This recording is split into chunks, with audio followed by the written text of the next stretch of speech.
Alors, bonjour peuple de Dieu, shalom dans vos maisons. Grandez encore notre joie aujourd'hui de pouvoir partager avec vous cette pensée que le Seigneur nous a mis à cœur. Désormais, ces derniers temps, nous aurons parlé sur Il est écrit. On va parler sur Il est écrit. Nous sommes dans Matthieu chapitre 4, verset 3. Le tentateur s'étant approché lui dit, « Si tu es fils de Dieu, ordonne que ces pains deviennent de pain. » Jésus lui répondit, « Il est écrit, l'homme ne vivra pas de pain seulement, mais de toute parole qui sort de la bouche de Dieu. » Bien-aimés, cette pensée nous montre la réponse que Jésus avait donnée au diable après avoir prié et gêné. Le diable est venu tenter Jésus pour lui dire que si tu es le Fils de Dieu, transforme ce pain, cette pierre plutôt, que cela devienne un pain à plus que tu puisses manger pour avoir de la force. Jésus connaissant, il a répondu au diable que il est écrit que l'homme ne peut vivre que par le pain, mais de toute parole qui sort de la bouche de Dieu. Or, cette parole venant de Jésus révèle un enseignement pour les enfants de Dieu. Ça révèle des mystères pour les enfants de Dieu.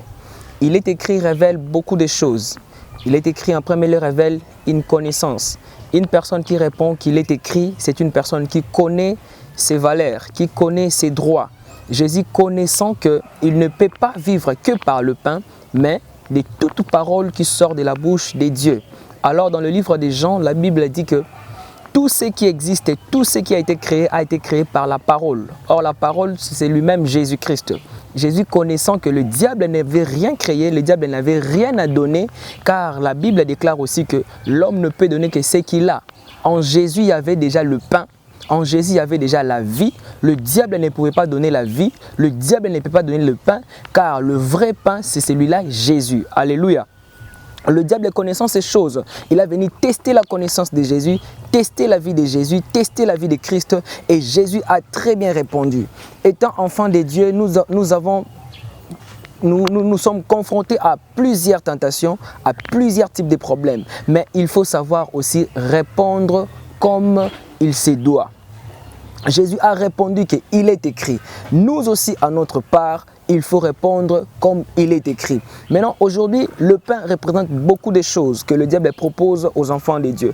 Le pain représente la gloire, le pain représente le succès, le pain représente les habits, le pain représente les mariages. Alors que tout ça, Jésus a déjà prévu ça pour toi. Alors que Jésus ne peut pas te donner quelque chose avant le temps. Il faut qu'il y ait le temps. C'est alors que Jésus va t'accorder ce qu'il est à toi. Ce qu'il est à toi finira toujours par venir vers toi. Mais le diable viendra toujours pour dévancer Isaac par Ismaël. C'est alors que les enfants de Dieu sont tombés, tentés, toujours avec le diable, par le diable plutôt. Et c'est alors que les gens qui n'ont pas de connaissances, ils succombent et ils tombent à tout moment. Bien aimés, laissez-moi vous dire ce matin que Dieu qui est dans le ciel, il a tout prévu pour vous.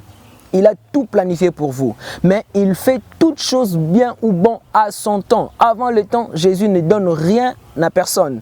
Car la Bible déclare dans le livre de Galates que aussi longtemps que l'héritier est encore enfant, il ne se diffère pas d'un esclave. Ses biens seraient gardés par un administrateur jusqu'à ce qu'il parvienne à la maturité. Attendez le temps de Dieu pour avoir le résultat positif de vos vies. Mais il faut aussi savoir répondre avec cette phrase qu'il est écrit. La personne qui répond qu'il est écrit, c'est une personne qui a la connaissance d'abord de sa propre vie et la connaissance de son Dieu, que son Dieu qui a créé toutes choses. Lorsqu'on viendra te proposer de donner ton corps pour avoir le travail, dit qu'il est écrit que c'est lui qui frappe, soit on va ouvrir une porte. Si le diable vient te tenter pour te dire que donne-moi ton corps pour le mariage, dit qu'il est écrit que au temps prévu, le Dieu a prévu le mariage pour moi. Si le diable vient te tenter pour te dire que donne l'argent pour passer la promotion, dit que moi je ne veux pas tout ça. Le Dieu a prévu pour moi de grandes choses. Je ne peux pas céder mon corps pour le mariage. Je ne peux pas céder mon temps pour la gloire éphémère. Je ne peux pas parce que moi ce qui m'attend est plus glorieuse que ce que le diable me propose. Jésus savait que ça là, il me donne ça aujourd'hui, mais demain je vais perdre quelque chose de très important parce que l'univers tout entier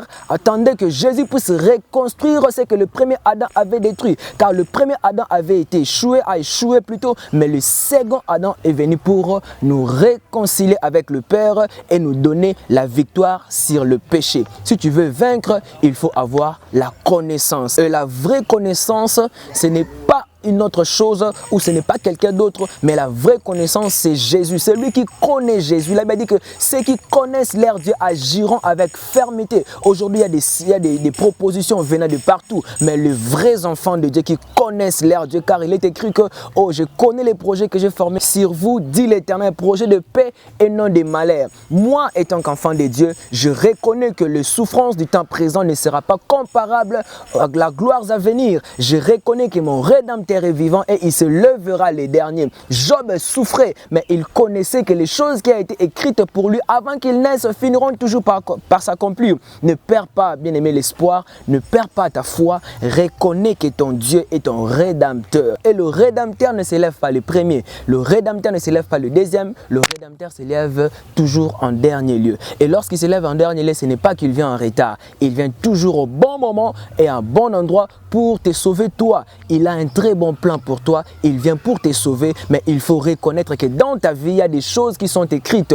Avant même que tu naisses, avant même que ton père et ta mère puissent se rencontrer, Dieu avait déjà déclaré des choses sur toi, il avait déjà écrit des choses sur toi qui ne sera pas effacées ni par toi, ni par le diable. Le diable n'a pas le contrôle sur ta vie, il n'a pas le contrôle sur ta famille, il n'a pas le contrôle sur tes études, il n'a pas le contrôle sur tes études, sur tes projets, sur tes plans. Tout ça finiront toujours par se réaliser parce que dans ta vie, il y a des choses que le Seigneur avait déclarées qui ne sera pas changées par les anges, qui ne sera même pas changées par lui-même. Il a déjà déclaré car il ne se réunit pas de ce qu'il a dit ou de ce qu'il a donné. Le Seigneur est Dieu. Il n'est pas un homme pour mentir, ni un fils de l'homme pour se repentir. Tout ce qu'il dit, c'est oui et amen. Il est à la droite de Dieu le Père en train de parler pour toi et moi. Et tout ce que Dieu a fait dans ta vie avant que tu naisses, mon frère, finiront toujours par se réaliser.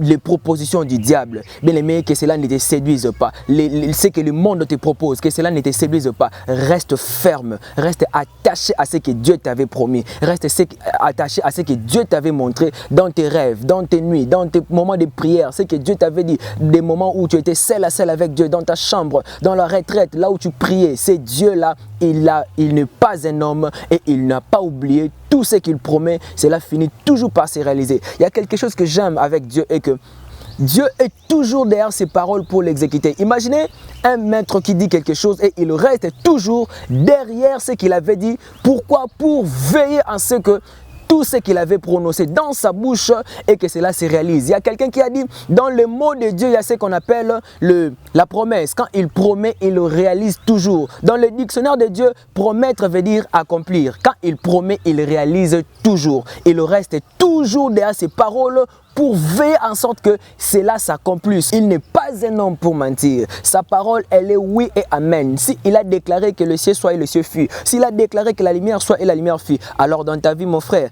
il n'y a rien qui peut être impossible à notre Dieu. Tout ce qu'il dit, il va le réaliser. Retiens ce que Dieu t'avait promis. Dans ta vie, il y a des choses qui sont écrites. Cela n'est pas écrit par toi. Cela n'est pas écrit par ta mère, ni encore ton père. Cela a été écrit par celui qui t'a créé, car tu as du prix à ses yeux. Tu as de la valeur aux yeux de ton Dieu. Ne perds pas tes valeurs à cause de ce que le monde te propose. Imaginons que Jésus avait transformé cette pierre en pain. Quel serait le sort de l'Église aujourd'hui? Alors que Christ, connaissant ses valeurs, il a dit non, l'homme ne peut vivre que par le pain. L'homme vit par tout ce qui sort de la bouche de Dieu. Alors que divinement par là, la parole c'est le pain qui donne la force à l'âme. La parole c'est le pain qui donne la force, bien aimé, même dans le corps. Tout celui qui écoute Dieu, bien aimé, nourrit son âme. Tout celui qui écoute Dieu nourrit son esprit. Tout celui qui écoute Dieu, son âme sera en bonne santé, comme il est écrit que je souhaite que tu prospères en tous égards comme prospère l'état de ton âme. Bien aimé, la prospérité de l'âme, bien aimé, cela poussera aussi la prospérité financière. Si ton âme est prospère, bien aimé, tes finances seront aussi prospères. Si ton âme est prospère, même tes études seront prospères. Si ton âme est prospère, même tes entreprises vont prospérer. Cela révèle qu'il y a des choses que le Seigneur a écrites dans ta vie et cela va te pousser à aller de l'avant. Cela va te distinguer. Mais il faut reconnaître les choses qui sont écrites d'abord dans la parole de Dieu, car, bien aimé, la plus grande promesse, c'est d'abord la Bible. Lorsque nous reconnaissons ce qui sont écrits dans la Bible, bien aimé, on peut dire que ce sont les promesses générales. À part des promesses particulières, il y a des promesses générales qu'on parle de la Bible. Il est écrit qu'à tous ceux qui l'ont reçu, à tous ceux qui croient à son nom, il leur a donné le pouvoir de devenir enfants de Dieu. Étant enfant de Dieu, on a des droits et des devoirs. Moi, étant qu'enfant de Dieu, je dois reconnaître que j'ai des devoirs et aussi des droits. Quels sont mes droits? Mes droits est que le Seigneur doit me protéger, le Seigneur doit veiller sur moi. Il est écrit, demandez, il vous sera donné. Tout ça, ce sont des promesses que je dois reconnaître dans la parole de Dieu. Et hormis cela, il y a ce qu'on appelle les promesses particulières. C'est que Dieu te dit à toi et il ne dit pas à quelqu'un d'autre. Mais pour y arriver, il faut connaître d'abord la parole de Dieu, car c'est la parole qui est notre miroir, qui nous permet de nous voir au travers. Bien aimé, c'est Dieu, il est capable de tout changer dans ta vie, il est capable de booster ta vie, il est capable de baisser et de lever, il est capable d'envoyer les ténèbres, capable d'envoyer la lumière, capable de tuer, capable de ressusciter, capable de détruire, capable de reconstruire, capable de tout. Il est capable de tout. Bien-aimé, Dieu est prêt pour agir. Dans ta vie, toi qui m'écoutes, Dieu est capable d'agir, mais il faut reconnaître les choses qui sont écrites dans ta vie par la prière et par la méditation de la parole de Dieu. Le Seigneur Dieu vous bénisse. Bien-aimés, on a fini avec notre prédication et maintenant on va prier justement pendant 2 minutes. Seigneur Dieu Saint, nous te bénissons, toi qui es grand et fort et puissant. Tu as permis ainsi que ce message, Rabbi, soit écouté par mes frères et sœurs. Seigneur, laisse que la personne qui va prendre, Éternel mon Dieu, aura une décision de te chercher au travers de cette prédication qui te trouve. Il est écrit que chercher l'Éternel pendant qu'il se trouve, et Éternel mon Dieu, tu te laisses trouver par celui qui va te chercher. Au nom de Jésus, Rabbi, révèle-toi dans la vie de mon frère et dans la vie de ma sœur, afin que sa vie change. Je bénis, Éternel mon Dieu, mon roi, tout celui qui va tomber sur cette vidéo. Au nom puissant de Jésus, nous avons ainsi prié. Amen.